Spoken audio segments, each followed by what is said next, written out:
আন্দোলনের master mind হিসেবে বাংলাদেশে দায়িত্ব পালন করেছিলেন এবং বাংলাদেশের বেশিরভাগ বিরোধী আন্দোলনের একমাত্র মাস্টার মাইন্ড আমাদের নেতা জনাব তারেক রহমান। আমরা লক্ষ্য করছি আমাদের নেতা তারেক রহমানের বিরুদ্ধে এই আন্দোলনের মাস্টার মাইন্ড হিসেবে বাংলাদেশে দায়িত্ব পালন করেছিলেন এবং বাংলাদেশের বেশিরভাগ বিরোধী আন্দোলনের একমাত্র মাস্টার মাইন্ড আমাদের নেতা জনাব তারেক রহমান।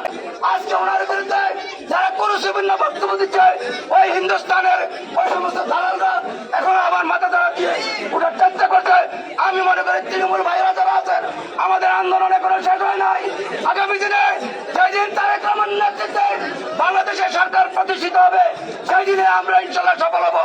সেই জন্য আপনাদের সবাইকে আবার এই ষড়যন্ত্রের বিরুদ্ধে সবাইকে ঐক্যবদ্ধ হয়ে আগামী দিনে যে নির্বাচন হবে সেই নির্বাচনের পক্ষে ধানের শীতের পক্ষে বিএনপির প্রার্থীর পক্ষে আপনারা সকলে ঐক্যবদ্ধ থাকবেন।